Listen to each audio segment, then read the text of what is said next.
आप सभी को जय मसीह की प्रियो इटर्नल विजडम यूट्यूब चैनल पर आप सभी का स्वागत है।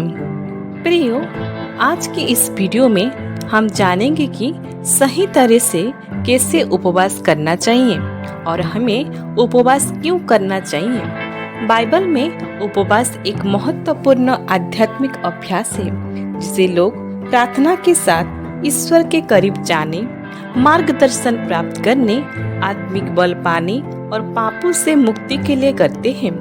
उपवास को सही तरीके से करने के लिए बाइबल में कई महत्वपूर्ण सिद्धांत दिए गए हैं। आइए इसे समझते हैं कि कैसे उपवास करें और किन बातों का ध्यान रखें ताकि ये प्रभावी और परमेश्वर के ग्रहण योग्य है।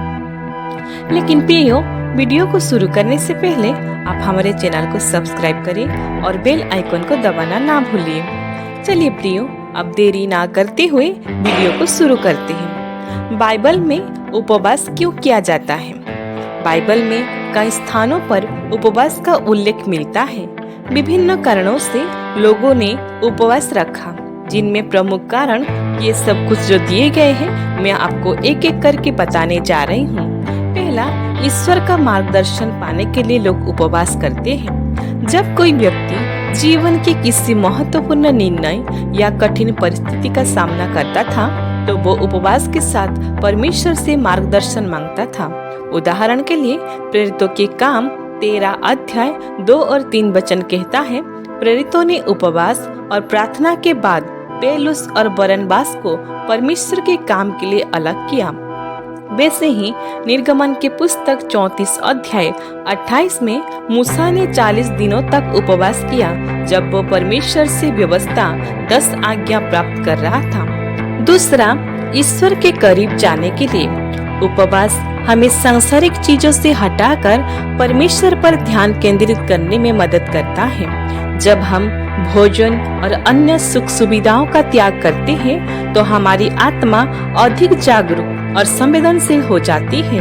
उदाहरण के लिए याकूब की पत्री 4 अध्याय 8 वचन कहता है, परमेश्वर के पास आओ और वो तुम्हारे पास आएगा।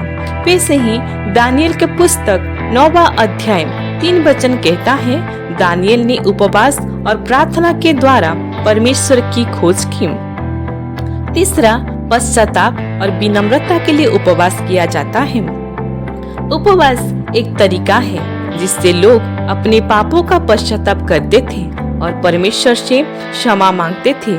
उदाहरण के लिए योना नबी पुस्तक 3 अध्याय 5 से 10 वचन कहता है, निनवे के लोगों ने उपवास करके परमेश्वर से दया की प्रार्थना की और परमेश्वर ने उन्हें नष्ट नहीं किया। पहला राजा 21 अध्याय 27 वचन में लिखा है, जब राजा अहाब ने अपने पापों पर पश्चाताप करते हुए उपवास किया तो परमेश्वर ने उसे दंड देने में विलंब किया। चौथा, आत्मिक शक्ति और विजय के लिए उपवास किया जाता है।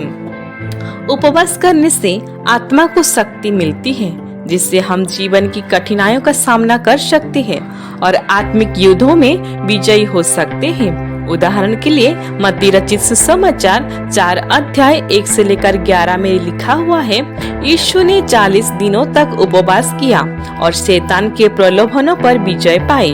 वैसे ही दूसरा इतिहास 20 अध्याय 3 कहता है, यहोशापात राजा ने शत्रुओं से बचने के लिए उपवास किया और परमेश्वर ने उसे जीत दी।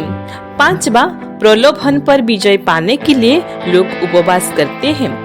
जब हम उपवास करते हैं तो हम शरीर की इच्छाओं को नियंत्रित करना सीखते हैं और आत्मिक रूप से मजबूत बनते हैं। उदाहरण के लिए गलातिय अध्याय 5 16 वचन कहता है, आत्मा के अनुसार चलो तो शरीर की अभिलाषा पूरी ना करोगे।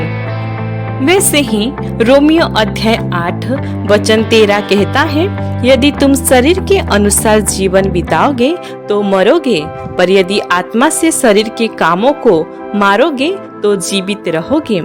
छठवा, दूसरों के लिए प्रार्थना करने के लिए।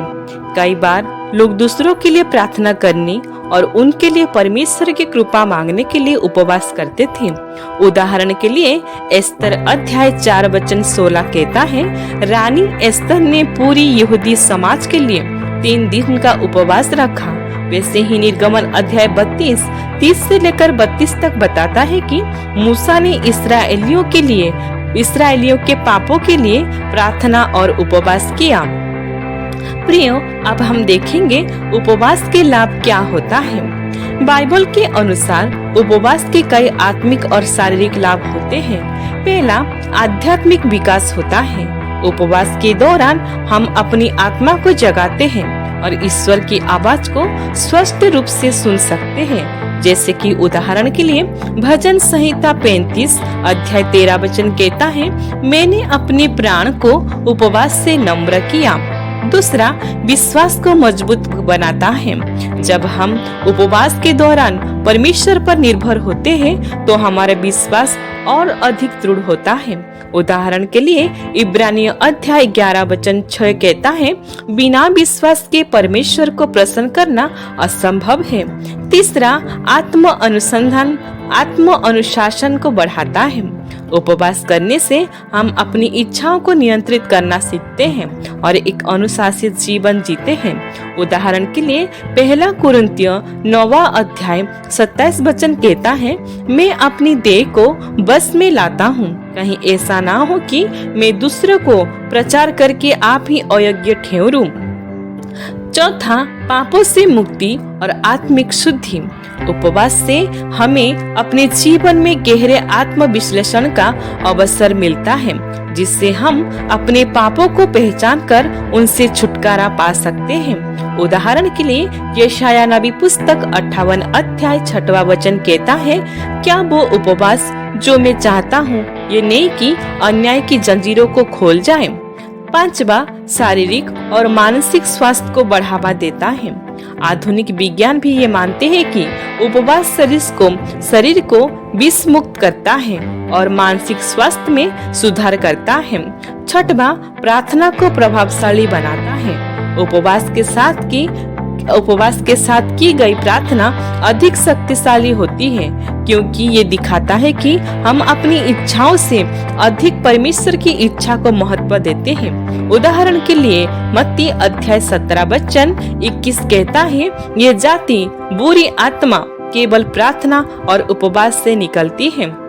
बाइबल में उपवास सिर्फ भोजन छोड़ने का नाम नहीं है, बल्कि ये एक आध्यात्मिक यात्रा है जो हमें परमेश्वर के करीब ले जाती है। ये हमारे जीवन में आत्मिक शक्ति, अनुशासन, पवित्रता और परमेश्वर की कृपा को बढ़ाता है। उपवास के दौरान हमें केवल भूखा रहने की बजाय प्रार्थना और बाइबल अध्ययन पर ध्यान देना चाहिए, ताकि हमें इसका पूरा लाभ मिल सके। प्रियो, अब हम देखेंगे सही तरीके से उपवास कैसे करें। पहला, सही उद्देश्य के साथ उपवास करें। उपवास सिर्फ एक धार्मिक परंपरा नहीं होना चाहिए, बल्कि इसे ईश्वर के करीब जाने, आत्मिक शुद्धि और प्रार्थना को प्रभावी बनाने के लिए किया जाना चाहिए। जैसे कि यशाया नबी पुस्तक 58 अध्याय 6 बताता है, क्या वो उपवास जो मैं चाहता हूँ ये नहीं कि अन्याय की जंजीरों को खोला जाए। गलत उद्देश्य जैसे दिखावे के लिए, लोगों से सराहना पाने के लिए या वजन कम करने के लिए उपवास नहीं करना चाहिए, जो हमें मत्ती रचित सुसमाचार 6 अध्याय 16 वचन से 18 वचन बताता है। दूसरा, प्रार्थना और बाइबल अध्ययन पर ध्यान दे। उपवास का मुख्य उद्देश्य परमेश्वर से जुड़ना है, इसीलिए प्रार्थना और बाइबल अध्ययन को प्राथमिकता दे। जैसे कि यिर्मयाह नबी 29 अध्याय 13 वचन कहता है, तुम मुझे ढूंढोगे और जब पूरे मन से खोजोगे तब मुझे पाओगे। दिन भर बाइबल पढ़े और भजन गाए और परमेश्वर से संवाद करें। तीसरा, अपने उपवास का प्रकार चुने। बाइबल में कई प्रकार के उपवास मिलते हैं। आप अपनी शारीरिक क्षमता और आध्यात्मिक आवश्यकता के अनुसार कोई भी चुन सकते हैं। पहला, संपूर्ण उपवास। इसमें कोई भी भोजन या पानी नहीं लिया जाता है। उदाहरण के लिए मूसा निर्गमन अध्याय 34 और 28 वचन को पढ़ें। दूसरा, आंशिक उपवास। कुछ विशेष प्रकार के भोजन से परहेज किया जाता है, जैसे कि दानियल ने किया था। उदाहरण के लिए दानियल नबी पुस्तक 10वां अध्याय 3 वचन कहता है। तीसरा, दैनिक समय सीमा उपवास। दिन के कुछ घंटे भोजन ना करके परमेश्वर पर ध्यान केंद्रित किया जाता है। चौथा, सामाजिक और डिजिटल उपवास। कुछ लोग मनोरंजन, सोशल मीडिया और अन्य व्यसनों का त्याग कर ईश्वर पर ध्यान केंद्रित करते हैं। चौथा, उपवास के दौरान नम्र और दयालु बने। उपवास सिर्फ खुद के लिए नहीं बल्कि दूसरों की मदद के लिए भी होना चाहिए। जैसे कि यशायाह नबी पुस्तक 58 अध्याय 7 वचन कहता है, क्या यही नहीं कि तू अपनी रोटी भूखों को खिलाए, गरीबों की मदद करे, दूसरों को प्रति दयालु बने और क्रोध से बचे। पांचवा, गुप्त रूप से उपवास करें, दिखावा ना करें। उपवास किसी को दिखाने के लिए नहीं होना चाहिए बल्कि ये परमेश्वर और आपके बीच का व्यक्तिगत अनुभव होना चाहिए। जैसे कि मत्ती रचित सुसमाचार अध्याय 6 17 से लेकर 18 पद बताता है, जब तू उपवास करे तो अपने सिर पर तेल लगा और अपने चेहरे को धो, ताकि लोग नहीं पर तेरा पिता जो गुप्त में है वो देखे। यदि संभव हो तो इसे नीचे रखें और अपने दैनिक जीवन में सामान्य बने रहें। छठवा, उपवास तोड़ने का सही तरीका को अपनाएं। लंबे समय के बाद अचानक भारी भोजन ना करें, हल्के भोजन से शुरुआत करें। उपवास समाप्त करने के बाद भी प्रार्थना और आत्मिक अनुशासन को बनाए रखें।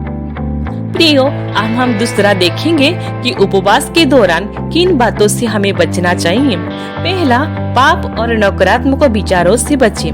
गुस्सा, ईर्ष्या, झूठ और अनावश्यक बातचीत से बचें। जैसे कि इफिसियों अध्याय 4:31 पद कहता है, सब प्रकार की कड़वाहट, क्रोध और द्वेष को दूर रखें। दूसरा, सिर्फ भूखे रहने को ही उपवास ना समझे।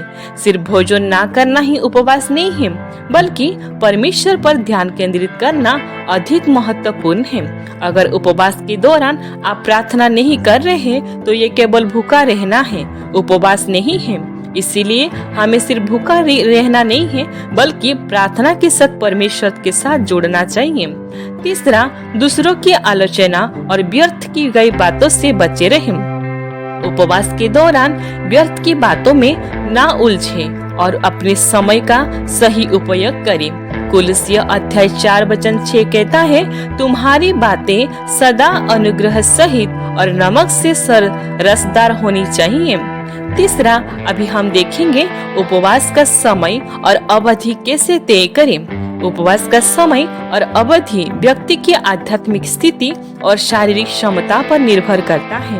आप 1 दिन, 3 दिन, 7 दिन या 40 दिन का उपवास रख सकते हैं। यदि आप पहली बार उपवास कर रहे हैं तो छोटे समय से शुरू करें, जैसे कि 6 घंटा, 12 घंटा या 24 घंटा। स्वास्थ्य संबंधित समस्याओं वाले लोगों को डॉक्टर की सलाह लेनी चाहिए। प्रियो, अब हम चौथा देखेंगे कि उपवास करने से पहले क्या तैयारी करें। पहला, प्रयोजन तय करें। उपवास का उद्देश्य स्पष्ट होना चाहिए। उदाहरण के लिए आत्मिक उन्नति, मार्गदर्शन, किसी विशेष समस्या के समाधान के लिए प्रार्थना और इत्यादि। दूसरा, शारीरिक रूप से तैयार रहें। उपवास से पहले हल्का भोजन करें और ज्यादा पानी पिएं। तीसरा, परमेश्वर पर भरोसा रखें। कठिनाई आने पर परमेश्वर से शक्ति मांगे। प्रियो, अब हम देखेंगे 5वां, उपवास के बाद क्या करें। उपवास खत्म करने के बाद भी प्रार्थना जारी रखें, अपनी आत्मिक जीवन शैली को बनाए रखें और नियमित रूप से बाइबल पढ़ें। जो आत्मिक आशीष उपवास के दौरान मिली उसे व्यर्थ ना जाने दें। बाइबल आधारित उपवास केवल भूखा रहने का नाम नहीं है बल्कि ये एक आध्यात्मिक प्रक्रिया है जो हमें परमेश्वर के करीब लाती है। उपवास करने से हमें आत्मिक बल, अनुशासन और ईश्वर की कृपा प्राप्त होती है।